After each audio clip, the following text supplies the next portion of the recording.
Hello everyone, welcome back to the channel. So after a 2 month, I decided to go somewhere and shot some videos. तो मैं आपको लेके आ गई हूँ मुंबई का एक हिडन कृष्ण मंदिर जो श्री गोपाल कृष्ण मंदिर से जाना जाता है और ये सायन में है। जीटीबी नगर स्टेशन से आपको 400 मीटर की दूरी पे आपको ये मंदिर मिल जाएगा। पत्थरों और लकड़ियों से ये भव्य मंदिर बनाया गया है और ये 60 साल पुराना है। यहाँ पे आपको श्री कृष्ण जी के विराट स्वरूप के दर्शन होंगे और सनातन धर्म के सभी देवी देवताओं के दर्शन आपको यहाँ पे मिलेंगे। श्री विष्णु जी के 10 अवतार के भी दर्शन आपको यहाँ पे मिलेंगे। इतने साल मुंबई में रहने के बाद मुझे इस अद्भुत मंदिर के बारे में बिल्कुल जानकारी नहीं थी। यहाँ आने के बाद मैंने देखा कि ये दक्षिण भारतीय शैली से बना यह अद्भुत मंदिर बहुत ही आकर्षित कर रहा था मुझे। मंदिर के दीवारों और छतों पे बहुत ही अच्छी शिल्पकारी की गई थी जिसमें बहुत सारे कृष्ण लीलाओं के बारे में आपको देखने को मिल जाएगा। मंदिर में सुबह शाम दोनों टाइम आरती की जाती है और श्री कृष्ण का जन्म उत्सव बहुत अच्छी तरीके से मनाया जाता है, खास करके दिवाली दीपोत्सव महोत्सव। आइए इस मंदिर के बारे में और अच्छे तरीके से जानते हैं यहाँ के महाराज जी से। ये मंदिर यहाँ पे कितने साल से है? ये हमारा BSKB एसोसिएशन है, बॉम्बे साउथ कनाडा ब्राह्मण संघ है जी। ये 100 साल पुराना हो गया और ये जो भगवान कृष्णा का मूर्ति है वो 67 ईयर्स ओल्ड है।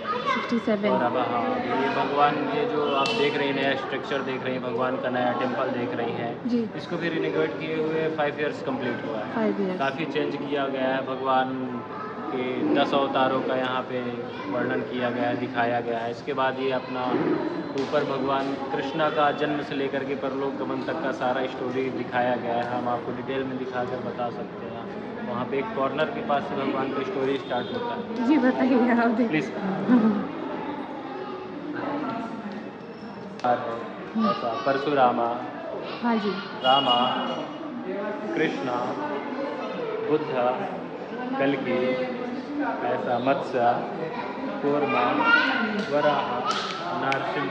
फिर इसके बाद भगवान के अंदर से कृष्णा का जन्म होता है। भगवान कारावास में जन्म लेते हैं देवकी वसुदेव जी के जन्म से। फिर इसके बाद इधर उनके पिताजी उनको लेकर जाते हैं। फिर ऐसा करते हैं। माखन चोरी का मतलब है मन की चोरी, इसलिए भगवान सबसे पहले इंसान के मन को चुराते हैं क्योंकि बंधन और मुक्ति का कारण मन होता है जी। फिर इसके बाद भगवान कालिया नाग का मर्दन करते हैं, वो पीने वाले पानी में ऐसा विष उत्पन्न करते हैं। फिर इसके बाद भगवान गोवर्धन धारी बनते हैं क्योंकि इंद्र को अपने आप में घमंड हो गया था, तो भगवान किसी का घमंड चलने नहीं देते, इसलिए भगवान गोवर्धन धारी बने इंद्र का घमंड चूर करने के लिए। फिर इसके बाद भगवान कृष्ण का जामवंती जी के साथ विवाह होता है, तो जामवंती जी वहाँ पे अपनी पुत्री का हाथ भगवान कृष्ण के हाथ में दिया। फिर इसके बाद तुलाभार की लीला आती है, भगवान तुलसी की महिमा का वर्णन करते हैं। एक तरफ भगवान को बैठाया गया, एक तरफ गोल्ड ज्वेलरी वगैरह रखा गया, लेकिन भगवान का पड़ला भारी नहीं हुआ। फिर इसके बाद तुलसी रखी गई तो भगवान का पड़ला भारी हुआ। तुलसी भगवान की प्राण बन रहा है, बिना तुलसी के भगवान को भी स्वीकार नहीं। फिर इसके बाद द्रौपदी वस्त्र हरण का सीन आता है। ऐसा पांडव कौरव का मैच होता है, तो पांडव जो होते हैं अपने दम पर खेलते हैं, कौरवों की तरफ से उनका मामा शकुनी पासा फेंकता है। भगवान बोलते हैं उनकी तरफ से उनका मामा पासा फेंक रहा था, उन लोगों ने बोला मैं तुम्हारे पास से था, तुम मुझको बोलते मैं पे फेंकता पासा, फिर देखता कौन जीता कौन होता है। इसी प्रकार हमें जीवन रूपी और भगवान को सौंपने से भगवान उनको संभालता है उसके दम पर।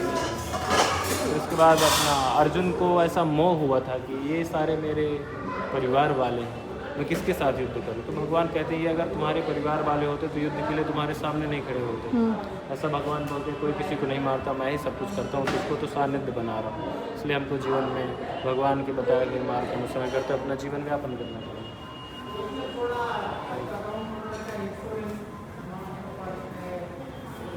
यहाँ पे सुदामा जी और भगवान कृष्ण की दोस्ती का वर्णन किया गया है। बहुत गहरे मित्र थे। ऐसा उनकी वाइफ ने बोला आप जाइए कृष्ण भगवान के पास, वो आपकी सहायता करेंगे। वो सुदामा जी बोलते हैं मुझे किसी की सहायता की ज़रूरत नहीं है, मैं जा करके अपने आप को छोटा नहीं साबित करना चाहता। सुदामा जी भले ही बड़े भक्त थे, लेकिन थोड़ा सा उनके अंदर घमंड था कि मैं किसी से मांग कर नहीं खाना चाहता। तो भगवान ने उस घमंड को बनाए रखा। वो भगवान के पास गए, उनकी वाइफ ने 2-3 जगह से थोड़ा थोड़ा राइस अरेंज करके उनको दिया। सुदामा जी को मिलते ही भगवान कृष्ण से दौड़े फिर उनके चरण धोने के लिए रुक्मणी जी को बोला जल लाने के लिए, तो वो जल लाने में उनको टाइम लगा, उतने में भगवान ने अपने आंसू से ही सुदामा जी के चरण धो दिए। ऐसा भगवान का प्रेम था सुदामा जी के लिए। और सुदामा जी जो लेकर आए थे उसको भगवान ने 1 बाइट में अपना आधी संपत्ति उनके नाम कर दी सुदामा जी के, दूसरे बाइट में पूरी संपत्ति दान कर दिया। ऐसा भगवान का स्वभाव है। तो उनकी वाइफ ने उनको बोला कि ऐसे मत करिए, अभी तो साक्षात न्याय है। फिर इसके बाद भगवान का इधर श्रीनिवास कल्याण होता है। ऐसा श्रीनिवास कल्याण मतलब जब ब्रह्मा जी, विष्णु भगवान और माता लक्ष्मी बैठे थे तो भृगु ऋषि गए थे उनकी वो करने के लिए, परीक्षा लेने के लिए। तो उस टाइम पे कुछ ऐसा हुआ कि दोनों भगवान अलग हो गए थे, लक्ष्मी जी और नारायण जी अलग हो गए थे। इसके लिए बाद में उन्होंने दोबारा अवतार लिया, फिर श्रीनिवास कल्याण करके इसमें ऐसा यहाँ पे गजेंद्र मोक्ष भी रखा है। गजेंद्र एक हाथी था, उसका बहुत बड़ा कुटुंब था। इतना बड़ा कुटुंब था वो जल क्रीड़ा करने के लिए सरोवर में गया। तो जल क्रीड़ा करते उसको मगर ने ऐसा पकड़ा उसको पैर पे। मगर को काल का प्रतीक माना जाता है।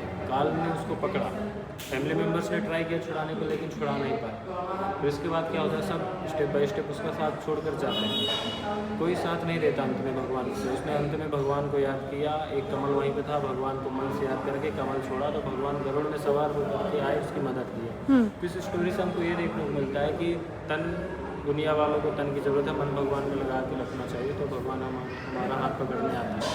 फिर ऐसे अर्जुन लास्ट में बोलता है भगवान आप दिखते कैसे हैं, आपका स्वरूप क्या है, कृपया करके मुझे दिखाइए, मैं देखना चाहता हूँ। तो भगवान कहते हैं उसके लिए तुमको दिव्य दृष्टि चाहिए। दिव्य दृष्टि तभी होती है जब हमारे अंदर ज्ञान होता है, काम क्रोध मोह पड़ता है। तो अर्जुन को सब कुछ हट जाता है। तो भगवान ने अपना विश्व रूप उनको दिखाया, इसको विश्व रूप कर सकते हैं। इसमें भगवान पालते हैं, जन्म देते हैं, इसके बाद भगवान संहार भी करता है, सारा कुछ भगवान ही करता है। ऐसा विष्णु सहस्त्र नाम में कहते हैं ना, विश्वम विष्णु वसटकारो भूत भव।